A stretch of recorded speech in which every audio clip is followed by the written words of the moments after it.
सुपड़ खां आज भी जिंदा है। मैं बताती हूँ कैसे। सुपड़ खां एक ऐसी बहन थी जिसने अपने अपमान का बदला लेने के लिए अपने पूरे परिवार को बर्बाद कर दिया।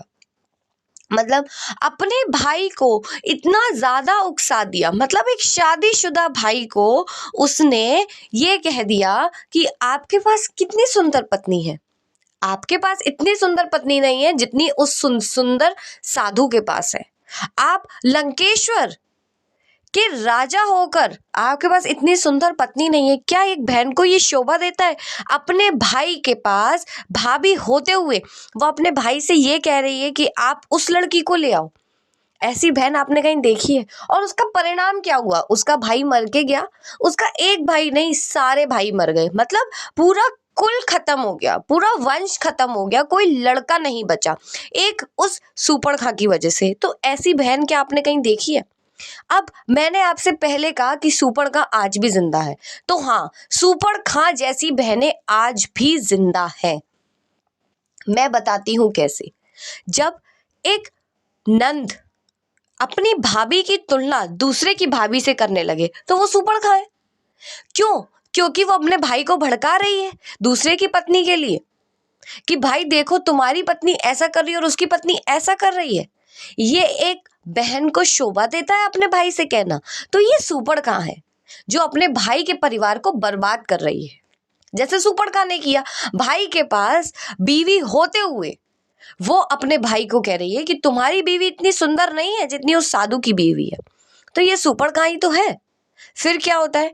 भाई अपनी बीवी से झगड़ता है तो परिवार में मतभेद होता है, कलेश होते हैं, तो परिवार में हलचल मच जाती है।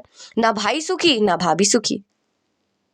तो ऐसी सुपड़ खां आज भी जिंदा है। अब एक सुपड़ खां और तरीके की भी होती है जो अपने माँ बाप को भड़काती है कि आपकी बहू ऐसे करती है, आपकी बहू ऐसे करती है, मम्मी मैं तो ऐसे नहीं करती, मैं तो अपने घर में ऐसा नहीं करती। तो ये किसी नंद को शोभा देता है अपने भाभी के लिए। कहते हो भाभी माँ समान होती है, तो क्या आप अपनी माँ का ऐसे अपमान करते हैं कि मम्मी उसकी मम्मी तो ऐसे नहीं करती, आप ऐसा करती हैं?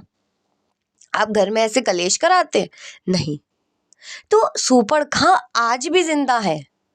पता नहीं कितनी सुपड़ खां डोल रही हैं जो अपने भाई के परिवार को बर्बाद कर रही हैं, जो भाई के पास भाभी होते हुए अपने भाई को उनकी पत्नी के लिए भड़का रही हैं।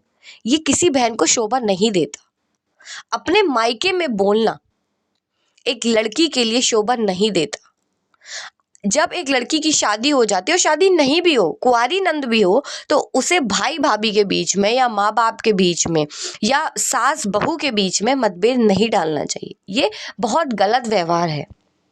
इससे घर में फूट पड़ती है और परिवार बर्बाद होता है। अब वो परिवार जो आपका मायका है वो आपकी भाभी का हो चुका है। ये स्वीकारना आपके लिए बहुत जरूरी है। इसलिए सुपड़ खां मत बनिए। आपके सुपड़ खां बनने से भाई और भाभी का परिवार बर्बाद हो रहा है, आपका भाई बर्बाद हो रहा है। क्योंकि अगर आपकी भाभी दुखी रहेगी तो आपका भाई दुखी रहेगा। तो सुपड़ खां मत बनिए। जितनी भी सुपड़ खां है वो संभल जाए, वो एक बार सोचे कि हम क्या कर रहे हैं अपने मायके में। अपने घर को रावण तो नहीं बना रहे हैं, अपने भाई को रावण तो नहीं बना रहे हैं, अपने घर को लंका तो नहीं बना रहे हैं। सोचिए, आपको सुपड़ खां नहीं बनना है।